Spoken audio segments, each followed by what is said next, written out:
Hello students, welcome to Patakal English Academy and Panshankari English Academy. Today I am going to tell you something about 10th class poem Grandma Climbs a Tree. First I want to read the poem as it is in the textbook. Next it's a short story, short summary in English and short summary in Kannada, detailed summary in English, detailed summary in Kannada, then line by line explanation. Let me see if I have selected some figures of speech. No, it is not done. Yes, let's start the work.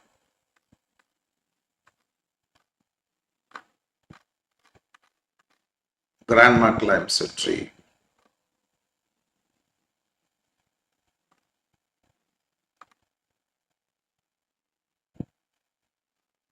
10th class poem. This poem is written by Ruskin Bond. My grandmother was a genius. You would like to know why? Because she could climb trees, spreading or high. She would be up there branches in a trice. And mind you, when last she climbed a tree, she was 62. Ever since childhood, she had this gift for being happier in a tree than in a lift. And though as years went by, she would be told that climbing trees should stop when one grew old.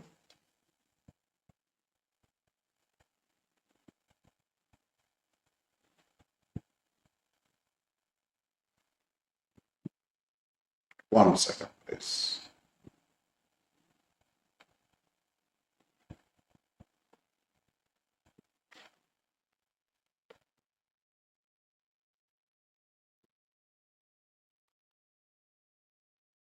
And that growing old should be gone about gracefully.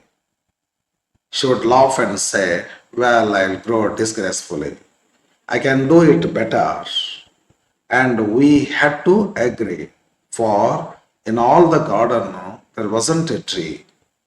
She hadn't been up at one time or another, having learned to climb from a loving brother when she was 60. But it was feared by all that one day she she would have a terrible fall. The outcome was different. While we were in town, she climbed a tree and couldn't come down. After the rescue, the doctor took Granny's temperature and said, I strongly recommend a quiet week in bed. We sighed with relief and tucked her up. Well, poor Granny. For her, it was like a brief season in hell, confined to her bedroom, while every breeze whispered of summer and dancing leaves. But she had held her peace till she felt stronger. Then she sat up and said, I will lie here no longer. And she called for my father and told him undaunted that a house in a treetop was what she now wanted. My dad knew his duties. He said, that's all right. You will have what you want, dear. I'll start work tonight. With my expert assistance, he soon finished the chore, made her a tree house with windows and a door. So Granny moved up, and now every day I climb to her room with glasses and tray. She sits there instead and drinks a sherry with me, upholding her right to reside in a tree. Short summary, now in English. The poem is about the poet's grandmother who loves climbing trees even at the age of 62. She believes age should not stop her from doing what she enjoys and refuses to grow old gracefully. One day she gets stuck in a tree and is rescued. The doctor advises her to rest, but she finds it very difficult to stay in bed. Soon, she decided to live in a tree permanently. Her son builds her a tree house, and she happily lives there, providing her independence and love for nature. Short summary in Kannada. ಈ ಕವನವು ಕವಿ Ruskin bond ಅವರ ಅಜ್ಜಿಯ ಬಗ್ಗೆ ಹೇಳುತ್ತದೆ. ಆಕೆ 62 ವರ್ಷದವರಾಗಿದ್ದರೂ ಮರ ಹತ್ತುವುದನ್ನು ತುಂಬಾ ಇಷ್ಟಪಡುತ್ತಿದ್ದರು. ವಯಸ್ಸಾದ ಮೇಲೆ ಮರ ಹತ್ತಬಾರದು ಎಂದು ಮಾತನ್ನು ಅವಳು ಲೆಕ್ಕಿಸಲೇ ಇಲ್ಲ. ತನ್ನ ಇಷ್ಟದಂತೆ ಬದುಕಲು ನಿರ್ಧರಿಸಿರುತ್ತಾಳೆ. ಒಂದು ದಿನ ಆಕೆ ಮರದಿಂದ ಇಳಿಯಲಾಗದೆ ಸಿಲುಕಿಕೊಳ್ಳುತ್ತಾಳೆ. ವೈದ್ಯರು ವಿಶ್ರಾಂತಿ ಪಡೆಯಲು ಸಲಹೆ ಕೊಡುತ್ತಾರೆ, ಆದರೆ ಆಕೆ ಹಾಸಿಗೆಯಲ್ಲಿ ಉಳಿಯಲು ಸಾಧ್ಯವಾಗುವುದಿಲ್ಲ. ಕೊನೆಗೆ ಆಕೆ ಮರದಲ್ಲೇ ವಾಸಿಸಲು ತೀರ್ಮಾನಿಸುತ್ತಾಳೆ. ಆಕೆಯ ಮಗನ ಮರದ ಮೇಲೆಯೇ ಮನೆ ಕಟ್ಟುತ್ತಾನೆ. ಅಲ್ಲಿ ಆಕೆ ಸಂತೋಷದಿಂದ ವಾಸಿಸುತ್ತಾಳೆ. Detailed summary in English. The poem is a humorous and affectionate description of the poet's grandmother, who is portrayed as an unusual and adventurous person. The poet calls his grandmother as she is a genius because she has a rare talent. She can climb trees quickly and effortlessly, even at the age of 62. This ability surpasses everyone and makes her special. From her childhood, she had always loved climbing trees. She felt happier sitting among the branches than staying inside a lift or a house. Even as she grew older, people advised her to stop climbing trees and behave according to her age. However, she refused to follow such societal expectations. Instead, she jokingly said that she would grow disgracefully, meaning she would continue doing what she loved without worrying about age or rules. She had climbed almost every tree in the garden and had learned the skill from her loving brother when she was just 6 years old. Although her family admired her courage, they were also worried that one day she might fall and get hurt. One day their fear seemed to come true. While the family was away, she climbed a tree but was unable to climb down. She had to be rescued. After this incident, the doctor advised her to stay in bed for a week and take complete rest. The family felt relieved, but for the grandmother, this period of rest was like torture. She missed the fresh air, the trees, and the joy of being outdoors. After silently enduring this confinement for some time, she finally declared that she could not stay in bed any longer. She boldly expressed her wish to live in a tree. Without hesitation, her son agreed to fulfill her wish and built a tree and to fulfill her and build a tree house for her with the help of the poet.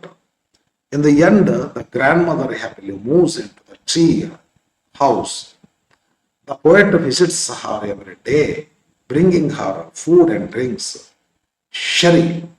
She sits there proudly enjoying her life among the branches, proving her independence and strong will.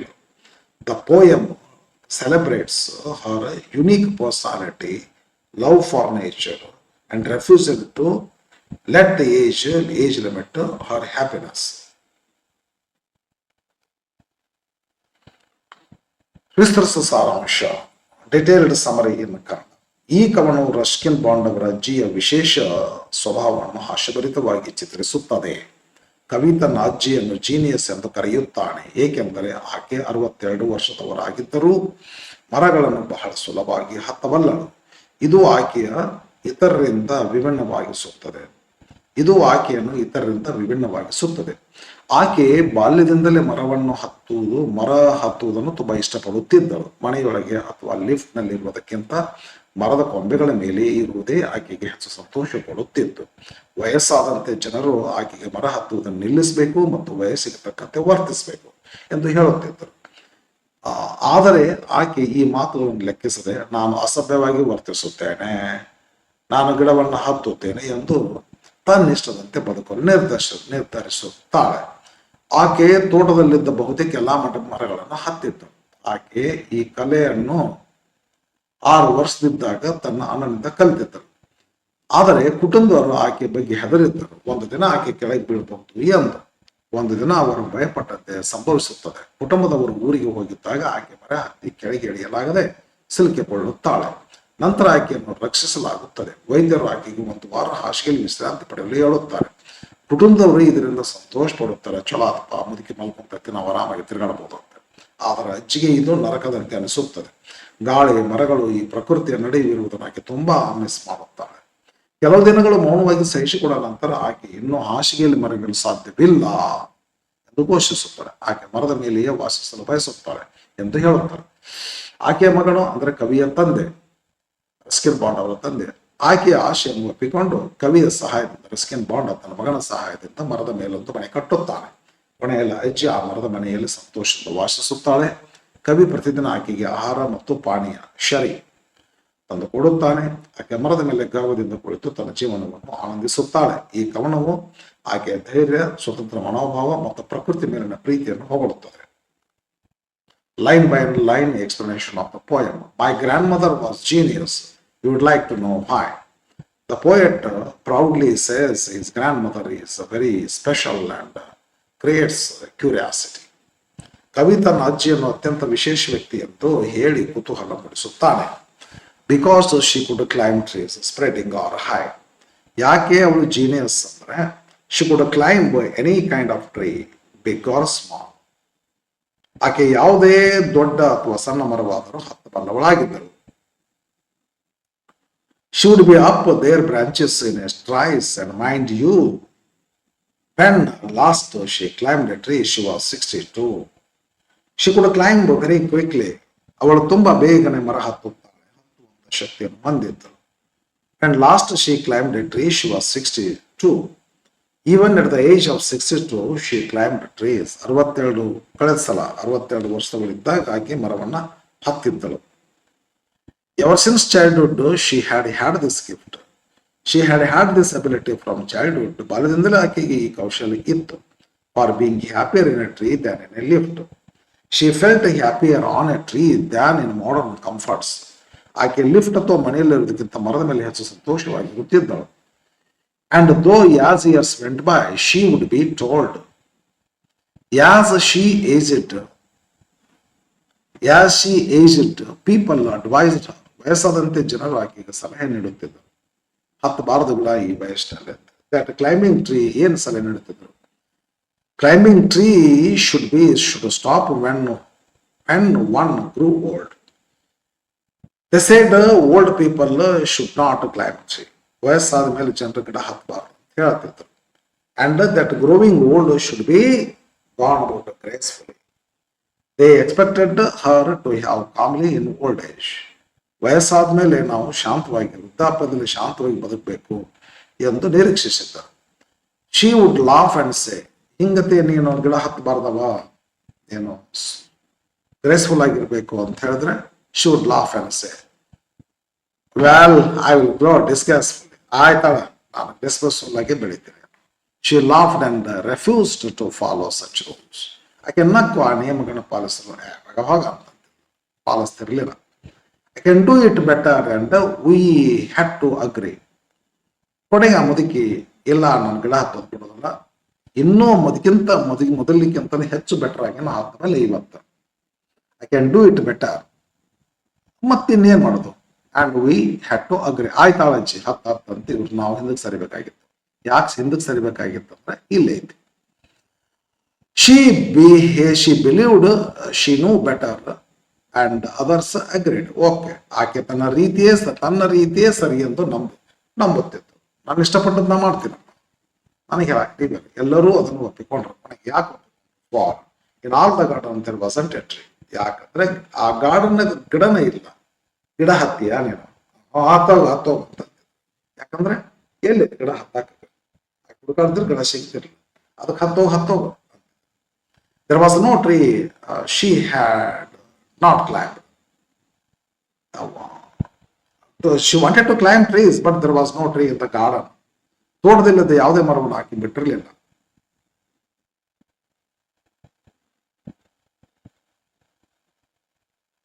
For in all the garden there wasn't a tree.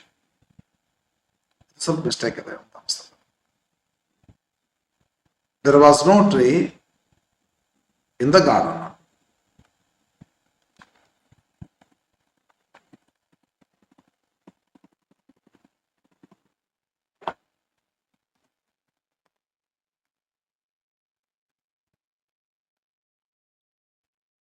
ಗಿಡನ ಎಲ್ಲ ತೋಟದಲ್ಲಿ ಹತ್ತಂತಿಕೆ ಹೋಗಿ ಹತ್ತು ಅಂತಿದ್ರು.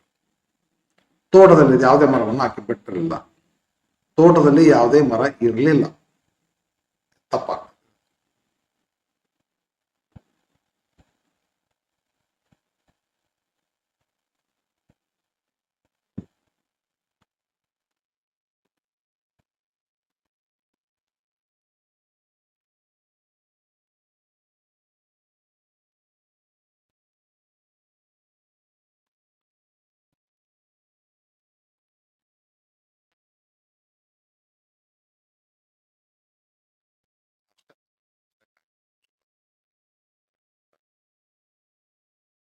ಇದನ್ನ ಮಾಡ್ಕೊಂಡು she hadn't been up at one time or another. She had climbed every tree at least once. ಪ್ರತಿ ಮರವನ್ನು ಕನಿಷ್ಠ ಒಮ್ಮೆ ಆದರೂ ಹತ್ತಿತ್ತು. Having learned to climb from a loving brother, she learned it from her loving brother. ಆಕೆ ತನ್ನ ಅಣ್ಣನಿಂದ ಗಿಡ ಹತ್ತನ್ನು ಕಲಿತಿದ್ದಳು. And she was 60, but it was feared by all. She started at 60. She reached when the grandmother reached 60, but people were worried. Family members 6 ವರ್ಷದಲ್ಲೇ ಆರಂಭಿಸಿದರು, ಆದರೆ ಎಲ್ಲರೂ ಚಿಂತಿಸಿದ್ದರು. When she was 66, but it was when she was 6, ಅವಳು ತನ್ನ ಸಹೋದರನಿಂದ 6 ವಯಸ್ಸಿನೊಳಗೆ ಕಲಿತಿದ್ರು. But it was feared by all. ಒಂದು ಅಂಜಿಕೆ ಆಗಿತ್ತು that one day she would have a terrible fall. ಒಂದು ದಿವಸ ಗ್ಯಾರಂಟಿ ಬಿದ್ದೇ ಬೀಳ್ತಾಳೆ ಅಂತ ಅನ್ಕೊಂಡಿದ್ರು. They feared she might fall someday. ಒಂದಿನ ಆಕೆ ಬಿದ್ದುಕೊಳ್ಬಹುದು ಅಂತ ಭಯಪಡಿದ್ರು. The outcome was different. ನಡೆದದ್ದ ಬೇರೆ. While we were in town, something unexpected happened and the family was away. ಕುಟುಂಬದವರು ಹೊರಗಿದ್ದಾಗ ಊರು ಬಿಟ್ಟು ನಿರೀಕ್ಷಿತ ಘಟನೆ ಸಂಭವಿಸಿತು. ಏನಪ್ಪ? She climbed a tree and couldn't come down. She got stuck in a tree. She couldn't come. She climbed, but she couldn't return from the tree. ಆಕೆ ಮರದಿಂದ ಇಳಿಯಲಾಗದೆ ಸಿಲುಕಿಕೊಂಡಳು. After the rescue, ಇವರು ಬಂದು ಬಿಡಿಸಿದರು. She was brought down safely. ಆಕೆಯನ್ನು ಸುರಕ್ಷಿತವಾಗಿ ಕೆಳಗೆ ತಂದರು ಮನೆಯ ಮಂದಿ. The doctor took Granny's temperature and said, the doctor checked her health and he said, ಆಕೆ ಆರೋಗ್ಯವನ್ನು ಪರಿಶೀಲಿಸಿ ಏನ್ ಹೇಳ್ತಾರೆ, I strongly recommend a quiet week in bed. The doctor advise complete rest in bed for a week. ಇವರು ಅಜ್ಜಿ ಮರ್ಯಾಗ ಆರಾಮ್ ಮಲ್ಕೋಬೇಕು ನೋಡ್ರಿ, ಹೊರಗೆ ಹೋಗ್ಬಾರ್ದು ಅಂದ್ಬಿಟ್ಟು ಹುಡುಗರಿಗೆಲ್ಲ ಖುಷಿ ಆಯ್ತು. ಅಜ್ಜಿ ಹಿಡಿದು ತಪ್ಪ ಒಂದು ವಾರ ನಾವು ಆಟ ಆಡಕ್ ಹೋಗ್ಬೋದು, ಅಜ್ಜಿ ಬಿಟ್ಟಿರ್ಬೋದು, ಕಟ್ಟಿ ಹಾಕೊಡೋಣ ಇಲ್ಲಿ ಕಿಲ್ಲೆ ಕಾಟ್ ಅಂತ ಹೇಳಿ ಉಯಿಸೈಡ್ ನೆಟ್ಟುಸ್ರು ಬಿಟ್ಟು ರಿಲೀಫ್. ಯಾಕೆ ಒಂದು ವಾರಕ್ಕಿಂತ ಕಾಯ್ದು ತಪ್ಪಿಲ್ಲಪ್ಪ, ಆರಾಮಾಯ್ತಪ್ಪ. ತಕಡ ಹಾರ ಹಾಸಿಗೆ ಒಳಗೆ ಹಾಸಿಗೆನ ಹಾಕಿರ ಮೇಲೆ ಹಾಕಿ ಕೆಳಗೆಲ್ಲ ಹಾಸಿಗೆಲ್ಲ ಗಾದಿ ಒಳಗೆ ಬೆಡ್ಶೀಟ್ ಎಲ್ಲ ತುರ್ಕೋದು, ಟಕ್ ಅಂದ್ರ ಸಿಕ್ಸೋದು. The family felt relieved and made her comfortable. ಕುಟುಂಬದವರು ಸಂತೋಷ ಪಟ್ಟರು, ಆಕೆ ಚೆನ್ನಾಗಿ ಮಲಗಿ. ಯಾಕೆ ಸಂತೋಷ ಪಟ್ಟರು? ಇನ್ನು ಕಾಯ್ದು ತಪ್ಪಿಲ್ಲ, ಒಂದು ವಾರ ಚೆನ್ನಾಗಿ ಮಲಗಿಸಿ ಏಳಬಾರದಕ್ಕೆ ಬೇಗನೆ ಅಂತ ತಿಳ್ಕೊಂಡು ಮ್ಯಾಗೆಲ್ಲ ಅದಕ್ಕೆ ಹೊದಿಸಿ ಬೆಡ್ನೊಳಗೆ ಅದನ್ನ ಕೆಳಗೆ ಟಕ್ ಮಾಡಿಬಿಟ್ಟು ತುರುಕಿಬಿಟ್ಟು. ಪೂರ್ ಗ್ರಾನಿ, ಪಾಪ ಬದುಕಿ. For her it was like a brief season in hell. ಹೆಂಗೆ ಅನಿಸ್ತಕ್ಕೆ ಹಾಸಿಗೆ ಒಳಗೆ ಮುಗಿಸೋದ್ರೆ resting in bed she felt like a torture to her. ಆಕೆ ಹಾಸಿಗೆಲಿ ಇರೋದು ನರಕದಂತ ಆಯ್ತು. Confine to her bedroom feel every ಬ್ರೀಶ್.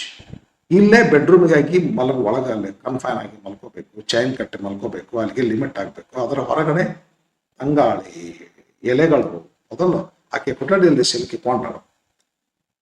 ಒಳಗೆ ಈಕೆ, ಹೊರಗಡೆ ಬ್ರೀಸ್ ತಂಗಾಳೆ, whispered of summer and dancing leaves. Summer ಮತ್ತು ಡಾನ್ಸಿಂಗ್ ಲೀವ್ಸ್ ಎರಡು ಪಿಸ್ಬಿಡ್ದಂಗ ಪರ್ಸೋನಿಫಿಕೇಶನ್ ಅದು ಕಾಣಿಸ್ತೈತಿ. Nature outside attracted. ಅಯ್ಯೋ, ಇಷ್ಟು ಸುಂದರವಾಗಿರ್ತಕ್ಕಂಥದ್ದು ಹೊರಗೆ ನೇಚರ್ ಬಿಟ್ಟು ಇಲ್ಲಿ ಮಣಗೊಂಡ್ಬಿಟ್ಟಿನಲ್ಲ ನಾನು ಬೆಡ್ನೊಳಗೆ. ಹೊರಗಿನಂತ ಪ್ರಕೃತಿ ಆಕೆನು ಆಕರ್ಷಿಸಿತು. But she had held her peace till she felt stronger. ಆದರೂ ಸಹಿತ ಪೀಸ್ಫುಲ್ ಆಗಿ ಮಲ್ಕೊಂಡಿದ್ದು ತನ್ನ ಫೀಲಿಂಗ್ ಸ್ಟ್ರಾಂಗರ್ ಆಗೋ ತನಕ. ಯಾವಾಗ ಫೀಲಿಂಗ್ ಫುಲ್ ಸ್ಟ್ರಾಂಗ್ ಆಯ್ತು, ಕಿತ್ತೋದ ಮ್ಯಾಕೆ ಅಂದ್ಬಿಟ್ಟು. She stayed quiet until she recovered. ಆಕೆ ಬಲಿಷ್ಠವಾಗುವವರೆಗೆ ಮೌನವಾಗಿದ್ದಳು. ಒಂದಿನ ತಲೆ ಕೆಟ್ಟ ಮ್ಯಾಕೆ ಅಂದ್ಬಿಟ್ಟು. Then she sat up and said, I will lie here no longer. She refuse to stay in bed. ಇನ್ನು ಮುಂದೆ ನಾನು ಇಲ್ಲಿ ಮಲಗಲಾರೆ. ನೋ, ಆಕೆಯನ್ನು ಹಾಸಿಗೆಯಲ್ಲಿ ಇರಲಾರೆ ಅಂತ ಹೇಳ್ಬಿಟ್ಟು. And she called my father and told him undaunted. ಅಪ್ಪನಿಗೆ ಕರೆದು ಹೇಳ್ಬಿಟ್ಲು. She boldly called her son. ಕವಿಯ ತಂದೆಯವರನ್ನು ಆಕೆ ಧೈರ್ಯದಿಂದ ತನ್ನ ಮಗನ ಕರೆಯಿದ್ರು. ದ್ಯಾಟ್ ಹೇಳ್ತಾನೆ undaunted. She told him undaunted. Undaunted ಯಾವ ಭಯ ಇರಲಾರ್ದೆ ಹೇಳ್ತಾಳೆ. ಮಗನಿಗೆ ಏನ ಹೇಳಾಕ ಏನ್ ಭಯ ರೀ ಆ ಮುದುಕಿ. ಆದ್ರೆ ಒಂಚೂರು ಗಿಡದಾಗ ಮನಿ ಕಟ್ಟು ಅಂತ ಹೇಳ್ಬೇಕಂದ್ರೆ ಹುಚ್ಚ ತಂದ ಕೆಲಸ. ಆದ್ರೆ ತಾನು ಇಷ್ಟಪಟ್ಟದ್ದು ಬೇಕಾಗಿ ಮುದುಕಿಗೆ. ದಟ್ ಎ ಹೌಸ್, ಏನ್ ಹೇಳ್ದ ಮುದುಕಿ, that a house in a tree top was what she now wanted. ನನಗೀಗ ಬೇಕಾದದ್ದು ನೋಡಪ್ಪ, ಗಿಡದ ಮೇಲೆ ಒಂದು ಮನೆ. She wanted house on a tree. ಮರದ ಮೇಲೆ ಒಂದು ಮನೆ ಬೇಕೆಂದು ಹೇಳಿದಳು. My dad know his duty. ನಮ್ಮಪ್ಪನಿಗೆ ಗೊತ್ತು ಅವರ ಅವ್ವ ಏನ್ ಹೇಳಿದ ತಕ್ಷಣ ಏನ್ ಮಾಡ್ಬೇಕು. ನಮ್ಮಪ್ಪ ಅಷ್ಟು ಒಬಿಡಿಯಂಟ್ ಅವ್ರ ಅವ್ವನಿಗೆ. He said that's all right. Her son agreed. ಆಕೆ ಮಗ ಒಪ್ಪಿಕೊಂಡ. ಅಂದ್ರೆ ಕವಿಯ ತಂದೆ. You will have what you want dear. ಅವರಪ್ಪ ಅವ್ರ ಅಜ್ಜಿ ಹೇಳಿದಂತ ಮಾತು. I will start work tonight. He promised to build it a treetop house immediately. ಅವನ ತಕ್ಷಣ ಮನೆ ಕಟ್ಟುವುದಾಗಿ ಹೇಳಿಬಿಟ್ಟ. ಪ್ರಾಮಿಸೇ ಮಾಡಿಬಿಟ್ಟ. With my expert assistance he soon finished the job. ಅಂದ್ರೆ ನಮ್ಮಪ್ಪ ನನ್ನ ಸಹಾಯ ತಗೊಂಡ he soon finished the job. ಮಾಡಬೇಕಾದಂತ ಕೆಲಸ ಮುಗಿಸ್ಬಿಟ್ಟ. ಕಟ್ಟಬೇಕಾದಂತ ಮನೆಯನ್ನು ಕಟ್ಟಿಬಿಟ್ಟ. The poet humorously says he helped. ಹುಡುಗ ನಾನು ಎಕ್ಸ್ಪರ್ಟ್. ಇವ ಏನು ಹುಡುಗ, ಸಣ್ಣ ಹುಡುಗ ಇವೇನು ಎಕ್ಸ್ಪರ್ಟ್ ಇರ್ತ. ಒಂದು ರೀತಿ ಹ್ಯೂಮರಸ್ನ ಕರೆಕ್ಟ್ ಎಕ್ಸ್ಪರ್ಟ್ ಇರ್ತಾರ. ಈ ಹುಡುಗ ಎಲ್ಲಿದ್ದಾರೆ ಮತ್ತೆ ಹಂಗೆ ಹೇಳ್ತಾರೆ, ನಾನು ಎಕ್ಸ್ಪರ್ಟ್, ನನ್ನ ಸಹಾಯ ತಗೊಂಡು ಹಂಗೋಟ್ ಏನೋ ಮಾಡಿ ಒಂದು ಮನಿನ ಮ್ಯಾಗ್ ನಿಲ್ಸಿದ. Made her a tree house with windows and a door. Yes, at last he built a proper tree house. ಕಿಟಕಿಗಳು ಮತ್ತು ಬಾಗಿಲಿರುವ ಒಂದು ಮನೆಯನ್ನು ಕಟ್ಟಿದ. So granny moved up.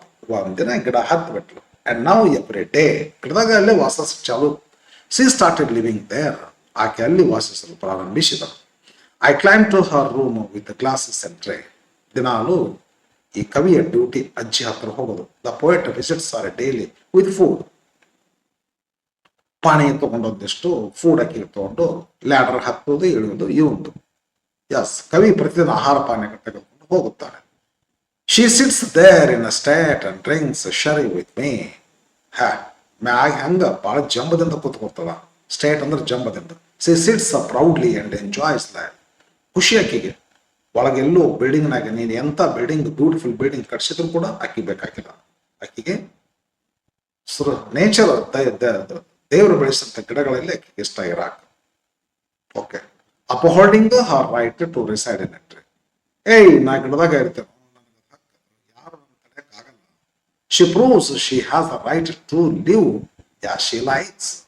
ತಾನು ಇಷ್ಟವಾದ ರೀತಿಯಲ್ಲಿ ಬದುಕುವ ಹಕ್ಕು ನನಗಿದೆ ಅಪ್ಪ, ನೀವ್ಯಾರೇ ನನ್ನ ತಡೆಯಾಕ ಅಂತ ಹೇಳ್ಕೊಂಡು ಜಂಬದಿಂದ ಗಿಡದೊಳಗ ಇದೇನ್ ತೋರಿಸದ ಪೋಯಮ್ ಅಂತಂದ್ರ, ಏನ್ ತೋರಿಸದ ಇದ್ರೊಳಗೆ ನೀತಿ ಅಂತಂದ್ರ ಏನು ಅಂತಂದ್ರ ನೇಚರ್ ನೇಚರ್ ನೇಚರ್ ನೇಚರ್ ಸಂತೋಷವನ್ನು ಕೊಡ್ತದೆ, ಆರೋಗ್ಯಕರವಾಗಿ. Okay, thank you for watching.